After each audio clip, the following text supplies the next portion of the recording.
সুপ্রিয় দর্শক মণ্ডলী, আসসালামু আলাইকুম। সবাইকে স্বাগত বাংলাদেশ টেলিভিশন চট্টগ্রাম নিয়মিত আয়োজন নতুন দেশ গড়ি অনুষ্ঠানে। আজ আমাদের সাথে অতিথি হিসেবে আছেন নগর ছাত্র দলের আহ্বায়ক কমিটির সদস্য জনাব এনাম। এরপরে আছেন বৈষম্যবিরোধী ছাত্র আন্দোলন কেন্দ্রীয় নেতা সিয়াম ইলাহি। এরপর আছেন ব্যবসায়ী জনাব আরমান ভাই। আপনাদের সবাইকে আমাদের অনুষ্ঠানে স্বাগত। ধন্যবাদ।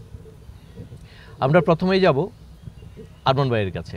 জনাব আরমান উদ্দিন, নতুন দেশ গড়ায় আপনাদের যে স্বপ্ন, বিগত ফ্যাসিস্ট পতনে আপনাদের যে ভূমিকা ছিল, সেই পতনের পরে আপনারা যে স্বপ্নে বিভোর হয়ে দেশ গড়ার যেই কাজে আত্মনিয়োগ করেছেন, আপনার পক্ষ থেকে আমরা জানতে চাই।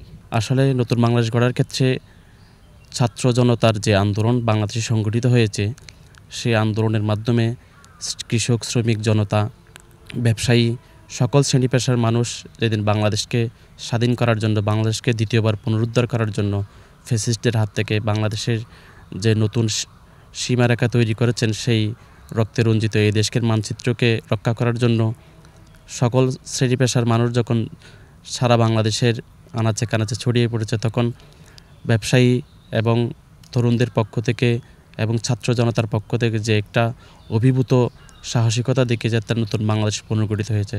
গণ অভ্যুত্থানের পরবর্তী নতুন বাংলাদেশের যে একটি পথচারণা, সেই পথচারণায় বিগত সরকারের আমলে যে আজকের যে পরিস্থিতি সৃষ্টি হয়েছে 5ই আগস্ট, সেই পরিস্থিতির পেছনে আওয়ামী ফ্যাসিস্ট সরকার সবচেয়ে বেশি দায়ী ছিল। তাদের বিচার ব্যবস্থা, তাদের মানুষের প্রতি তাদের আচার ব্যবহার, জনগণের প্রতি তাদের দায়বদ্ধতা, তারা দায়বদ্ধতার বাইরে গিয়ে জনগণের প্রতি যে একটি স্টিমুলার চাপিয়ে দিয়েছে, সেই পরিপ্রেক্ষিতে আজকের এই পরিস্থিতি তৈরি হয়েছে। আমাদের উপর যে জুলুম চালিয়েছে, বিশেষ করে আমার উপর বলি, আমার যে ছোটো শিশু, 4 বছর একটা শিশুকে সহ আমাকে, তার বয়স ছিল মাত্র 6 দিন, 29শে জুলাই 2024 সালে আমাকে সহ আমার বাচ্চা এবং আমার পরিবারের আরও 4 জন সদস্য আমাদেরকে গ্রেপ্তার করা হয়। তাহলে আমাদের তো এবং বাংলাদেশ ছিল না যে একটা শিশু জন্ম নিছে তারও একটু বাঁচার অধিকার ছিল, হক ছিল। তার নাগরিক অধিকারটুকু সরকার খর্ব করেছে শুধুমাত্র আন্দোলন দমানোর জন্য। বিগত 15 বছর তারা আন্দোলন দমানোর জন্যই এত বেশি পলিসি তারা ব্যবহার করেছে, যা এদেশের মানুষের এত বেশি অসহ্য সীমা হয়ে গেছে যে মানুষ সেই দিন 5ই আগস্ট এবং 34 জুলাইয়ের 36 দিনের আন্দোলনে মানুষ যার যার অবস্থান থেকে আন্দোলন করতে বাধ্য হয়েছে, কারণ নেতৃত্ব 4 মাস আন্দোলন করেছে।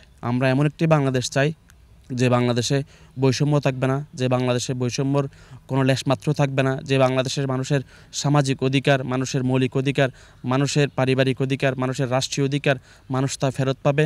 এখানে কোনো প্রকার দুর্নীতি, কোনো প্রকার অপশাসন, কোনো প্রকার অত্যাচার, কোনো প্রকার স্টিমরোলার যাতে আবার নতুনভাবে কোনো বাংলাদেশের উপর আবারও চাপিয়ে দেওয়া না হয়, কোনো প্রকার মেকানিজমের মাধ্যমে যেন বাংলাদেশকে আবারও স্বৈরাচারের পুনর্বাসন না হয়, আমরা এমন একটি বাংলাদেশ চাই।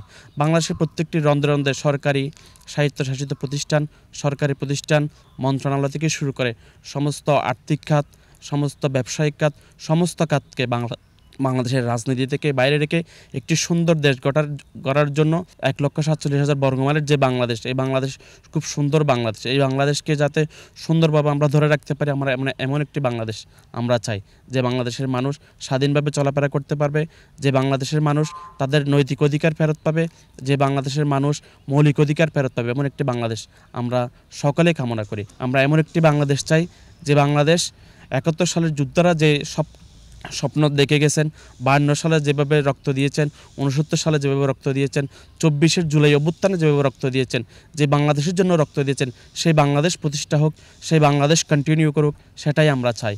আমরা এমন বাংলাদেশ চাইব যাতে আর বাংলাদেশে আর কোনো রক্তপাত যাতে না হয়, বাংলাদেশে আর কোনো যুদ্ধ বিগ্রহের মতো পরিস্থিতি যাতে তৈরি না হয়, এরকম বাংলাদেশ আমরা কামনা করি। জনাব এনামুল হক এনাম ভাই, নতুন দেশ গড়ায় জুলাই অভ্যুত্থানে জাতীয়তাবাদী ছাত্র দলেরও বিশাল ত্যাগ ছিল, আন্দোলন সংগ্রামে দীর্ঘ 18 বছর তারা মাঠে ছিল। আপনিও দীর্ঘদিন রাজনৈতিক মাঠে ছিলেন, নগর ছাত্রদলের বর্তমান কমিটির আগের কমিটিতেও আপনি ছিলেন। আপনার যে রাজনৈতিক অভিজ্ঞতা, আপনাদের যে ত্যাগের সামান্যতম অংশ আমাদের সময় স্বল্পতার কারণে আপনি শোনাবেন। পাশাপাশি নতুন দেশ যে আমরা পেয়েছি, যে অভ্যুত্থানের মাধ্যমে আমাদের যে পথ চলা শুরু হয়েছে, আপনার জায়গা থেকে, আপনার দলের জায়গা থেকে আমাদেরকে আপনাদের স্বপ্নের কথা শোনাবেন। জুলাই আন্দোলন কেবল 36 দিনের একটা আন্দোলন নয়। জুলাই আন্দোলন আমাদের দৃষ্টিতে আমরা ধারণ করি, আমরা বিশ্বাস করি দীর্ঘ 17 বছরের আমাদের যেই শ্রম, আমাদের দেশনেত্রী বেগম খালেদা জিয়া যেই পরিশ্রম করে আসছেন এই দেশটাকে একটা সাম্য মানবিক বাংলাদেশ সাম্য মানবিক বাংলাদেশ হিসেবে গড়ে তোলার জন্য এবং একটি নির্দলীয় নিরপেক্ষ সরকারের অধীনে একটি সঠিক নির্বাচন ব্যবস্থা প্রতিষ্ঠা করার জন্য যে ত্যাগ শ্রম দিয়ে আসতেছিলেন বিগত 17 বছর যাবৎ বিরোধী দলীয় যত মতবাদ আছে, তার মধ্যে বিএনপি, জামাত সহ অন্য যত সংগঠন আছে, সবাই গত 17 বছর যাবৎ যে আন্দোলন করেছে, এই আন্দোলনের একটি ফসল হিসেবে আমরা জুলাই আন্দোলনটাকে দেখি। আরমান ভাইয়ের মতো আমাদের 17 বছরের দীর্ঘ ত্যাগের গল্প রয়েছে। তার মধ্যে একটি গল্প যদি বলতে যাই, আমি পড়াশোনার সুবাদে, আমি চট্টগ্রাম শহরে আসা, আমি চট্টগ্রাম শহরে পড়াশোনার সুবাদে এসেছি। আমার গ্রামের বাড়ি হচ্ছে রাঙামাটি। আমি একটি আপাতমস্তক বিএনপি পরিবারের সন্তান। আমার বাবা, আমার বড় ভাই, মেজো ভাই, আমরা সবাই মোটামুটি ছোটোখাটো সবাই কোনো না কোনো পোস্টেড, দীর্ঘ দুঃসময় থেকে আমাদের বিভিন্ন ধরনের পোস্টেড বিএনপি পরিবারের সাথে বিভিন্ন অঙ্গ সংগঠনের সাথে আমরা জড়িত। 2021 সালে তৎকালীন ফেসিবাদের আমলে আওয়ামী লীগের রাঙামাটি জেলা যুবলীগের সিনিয়র সহসভাপতির নেতৃত্বে রাঙামাটি আওয়ামী লীগ, যুবলীগ, ছাত্রলীগ, স্বেচ্ছাসেবক লীগের বিভিন্ন সন্ত্রাসী বাহিনী আমার পরিবারের উপর একটা হামলা হয়। আমার পরিবারের বিএনপি করার কারণেই আমার পরিবারের উপর সেই হামলাটা হয়। কারণ তাদের সাথে আমাদের সাথে কোনো ধরনের ব্যক্তিগত কোনো বিরোধ ছিল না।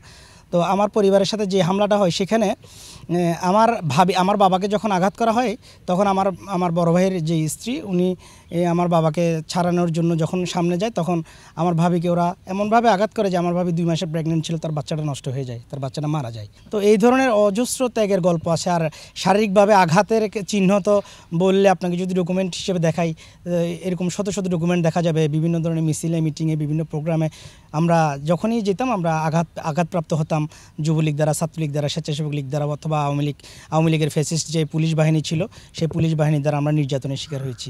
এই ধরনের ত্যাগের গল্প আমাদের অজস্র গত 17 বছরের আন্দোলনের ফসল হিসেবে আমরা বর্তমান যেই জুলাই আগস্ট আন্দোলনের যেই 5ই আগস্ট ফ্যাসিস্ট হাসিনার পতন, এই পতনটাকে আমরা গত 17 বছরের আন্দোলন হিসেবেই দেখি। আগামীতে একটি সুন্দর নির্বাচন আসবে, একটা নির্বাচন হবে, গণতান্ত্রিক পদ্ধতিতে একটি সুষ্ঠু নির্বাচন হবে। আগামী ফেব্রুয়ারিতে যে নির্বাচনের আলোচনা রয়েছে, আমরা ইনশাল্লাহ আশাবাদী বাংলাদেশের যে বর্তমান যে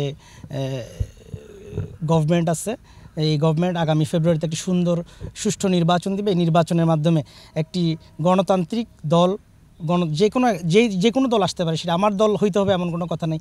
আমার দলকে যদি জনগণ যদি সাপোর্ট করে, তাহলে আমার দল ক্ষমতায় আসবে। আর যদি অন্য কোনো দলকে যদি জনগণ সাপোর্ট করে, তাহলে অন্য দল ক্ষমতায় আসবে। যেই আসুক না কেন, তাদেরকে সহযোগিতা করব আমরা।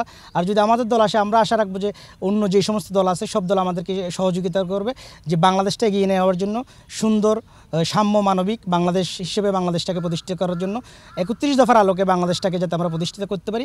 তাহলে আমরা আমাদের চূড়ান্ত যেই বিজয়, সেই বিজয়টাকে, আন্দোলনটা আমাদের আমরা যেই গত 17 বছর যাবত যে আন্দোলনের মধ্যে রয়েছি, এই আন্দোলনের চূড়ান্ত সমাপ্তি আমরা যদি একটি সাম্য একটি সুন্দর নির্বাচন, একটি সুষ্ঠু নির্বাচনের মাধ্যমে যেই সরকার আসবে, সেই সরকারে যেই আসুক না কেন, আমরা মনে করব আমাদের বিজয় হয়েছে। সিয়াম ইলাহী, 36 জুলাই যে আমাদের বিপ্লব হলো, সেই বিপ্লবী আন্দোলনে 36 দিনের সেই আন্দোলনে একেবারে সামনে থেকে আপনি নেতৃত্ব দিয়েছিলেন। চট্টগ্রামে আমরা যারা গণমাধ্যম কর্মী আছি, আপনাকে আমরা মাঠে ঘাটে দেখেছি, আপনি গুলিবিদ্ধ হয়েছিলেন। আপনার যেই স্বপ্ন নিয়ে এই মাঠে নামা, রাজনৈতিক মাঠে নামা, পট পরিবর্তনের জন্য যেই সংগ্রাম ছিল, সেই সংগ্রামে এসে নেতৃত্ব দেয়া, আপনার অভিজ্ঞতা এবং যে স্বপ্নে আপনি বিভোর ছিলেন, সেই স্বপ্নের কথা আমরা শুনতে চাই। বিশেষ করে আমরা যারা আন্দোলনটা শুরু করেছিলাম, বাংলাদেশে বিগত সময়ে বিভিন্ন আন্দোলন হয়েছে। হাসিনা দায়িত্বে আসার পর থেকে, সে 2009 সালে ক্ষমতায় আসার পর থেকে সে প্রত্যেকটা সময় চেষ্টা করেছে যে কোনোভাবে আন্দোলনগুলো দমন করার জন্য। 2018 সালে আমরা কোটা আন্দোলন দেখেছিলাম, সেটাকে সে একটা জায়গায় নিয়ে গিয়ে এক পর্যায়ে দমনের কাছাকাছি নিয়ে চলে যায়, এবং যেটা আবারও 2018 হাতিয়ার আবারও গর্জে ওঠে 2024 সালে আমরা আবারও শুরু করি। সেই জায়গা থেকে এইবার আন্দোলনকে দমনের জায়গা থেকে সে চেষ্টা করেছে যে কোনোভাবে আন্দোলনটাকে একেবারে নিঃশেষ করে দিবে। সে বিভিন্নভাবে ট্রেনিং করা শুরু করে। প্রথম দিকে যেটা বলে, সে বলছিল যেটা কোনো সাধারণদের আন্দোলন নয়, এটা হচ্ছে বিএনপি, জামাত সহ বিভিন্ন রাজনৈতিক দলের ষড়যন্ত্র, যাতে হাসিনা সরকারকে 2024 সালে যারা নির্বাচিত হয়েছে তাদেরকে পতনের জন্য এরা চেষ্টা করছে। যেটা মূলত উদ্দেশ্য, প্রথম দিকে কোনো সাধারণ শিক্ষার্থী ছিল না, তাদের প্রথম দিকে উদ্দেশ্য ছিল তার হাসিনার যে বিগত 17 বছরের অপশাসন ছিল, সে অপশাসনের বিরুদ্ধে। প্রথম দিকে শিক্ষার্থীরা আন্দোলনটা করেছিল তাদের যৌক্তিক কোটা সংস্কারের দাবিতে, কিন্তু এক পর্যায়ে গিয়ে দেখা যায় তারা যখন কোটা সংস্কারের দাবিতে আন্দোলন করছিল, তখন হাসিনা প্রথম দিকে পুলিশ নামিয়ে দেয় তাদের বিরুদ্ধে। পুলিশ তাদেরকে বিভিন্নভাবে লাঞ্ছিত করার চেষ্টা করে। বিশেষ করে আমরা দেখেছি বিভিন্ন চট্টগ্রাম থেকে শুরু করে বিভিন্ন জায়গায় যখন আন্দোলনকারী শিক্ষার্থীরা মাঠে নেমেছে তখন তাদের উপরে পুলিশ হচ্ছে হেনস্থা করা শুরু করে এবং বিশেষ করে নারী শিক্ষার্থীদেরকে লাঞ্ছিত করার চেষ্টা করে। সেই পর্যায়ে বিভিন্ন বিশ্ববিদ্যালয়ের শিক্ষার্থী, বিভিন্ন কলেজের শিক্ষার্থীরা সেটা চোখে সহ্য করতে না পেরে পরবর্তী তারাও রাজপথে আসতে শুরু করে। প্রথম দিকে বিশ্ববিদ্যালয় পর্যায়ে থাকলেও পরবর্তী দেখা যায় কলেজ শিক্ষার্থীরা, এমনকি স্কুলের শিক্ষার্থীরাও এই আন্দোলনে যুক্ত হতে শুরু করে। এক পর্যায়ে গিয়ে যখনই দেখছে যে প্রত্যেকটা বিশ্ববিদ্যালয়, প্রত্যেকটা কলেজ, মাদ্রাসা শিক্ষার্থীরা এই আন্দোলনের সাথে সম্পৃক্ত হওয়া শুরু করে, তখনই হাসিনা কি করে তার পেটুয়া বাহিনী যেগুলো ছিল, ছাত্রলীগ, যুবলীগ এবং স্বেচ্ছাসেবক লীগ, আওয়ামী লীগের যত ধরনের অঙ্গ সংগঠন ছিল সেগুলোকে মাঠে নামিয়ে দেয়। যখনই হাসিনা সরকার হাত তোলা শুরু করেছে সাধারণ শিক্ষার্থীর উপরে, যে আমরা বলে থাকি যে বিগত সময়ে 17টা বছর বাংলাদেশের প্রত্যেকটা রাজনৈতিক দল বিভিন্নভাবে মাঠে নেমেছে, 17টা বছর আন্দোলন করেছে, 17টা বছর সংগ্রাম করেছে। তারা সবসময় হাসিনার দুঃশাসন, অপশাসনের বিরুদ্ধে কথা বলে গিয়েছে। কিন্তু দেখেছি তারা 17 বছর ধরে করার পরও, আন্দোলন সংগ্রাম করার পরও তারা হাসিনার পতনে সক্ষম হতে পারেনি। তারা কোনো না কোনোভাবে কোনো একটা বাধার কাছে আটকে যাচ্ছিল। সেই জায়গা থেকে যখনই দেখছে যে পুরো বাংলাদেশের প্রত্যেকটা সাধারণ শিক্ষার্থী, মাদ্রাসা শিক্ষার্থী থেকে শুরু করে এবং স্কুল কলেজ, একদম বাচ্চা যে মাত্র সবে প্রাইমারি স্কুলে গিয়েছে, সেও এটার বিরুদ্ধে কথা বলা শুরু করেছে। সেও বলছে যে কেন আমার ভাইকে মারা হচ্ছে।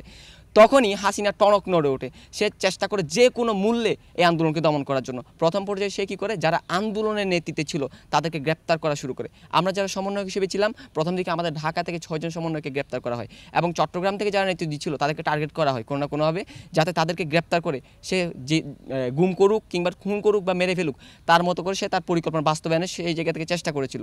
কিন্তু যখনই সমন্বয়কদের গ্রেপ্তার করা শুরু করে তখনই বাংলাদেশের প্রত্যেকটা শিক্ষার্থী, প্রত্যেকটা সাধারণ শিক্ষার্থী, মাদ্রাসা শিক্ষার্থী থেকে শুরু করে অন্যান্য প্রত্যেকটা বিশ্ববিদ্যালয়, কলেজ, পলিটেকনিক ইনস্টিটিউট, প্রত্যেকটা শিক্ষার্থী এসে বলে ওঠে যে একজন সমন্বয়কে গ্রেপ্তার করলে কিন্তু আন্দোলন থামানো যাবে না। সমন্বয়কদের গ্রেপ্তার করে যদি আন্দোলন থামানো যায় তাহলে আমরাই সমন্বয়ক। সেই জায়গা থেকে হাসিনা বুঝতে শুরু করে তার কাউন্টডাউন এখানে শুরু হয়েছে। তারুণ্যের মধ্যে কোনো প্রকার হচ্ছে পিছুটান থাকে না। সেই জায়গা থেকে হচ্ছে হাসিনার পতনের কাউন্টডাউন যে শুরু হয়েছে সেটা একেবারে 5ই আগস্ট গিয়ে পতনে পরিণত হয়েছে। 5ই আগস্টে হাসিনা সরকারের পতন হয়েছে। আমরা যেই স্বপ্ন নিয়ে হাসিনার পতন ঘটিয়েছিলাম সেটা ছিল একটা অসাম্প্রদায়িক এবং একটা বৈষম্যবিহীন বাংলাদেশ। সেই বাংলাদেশ পুনর্গঠনের লক্ষ্যে অন্তর্বর্তীকালীন সরকার দায়িত্ব নিয়েছে এবং অন্তর্বর্তীকালীন সরকার সংস্কারের মধ্যে দিয়ে এবং বিচার কার্যক্রম প্রক্রিয়াধীন রেখেছে।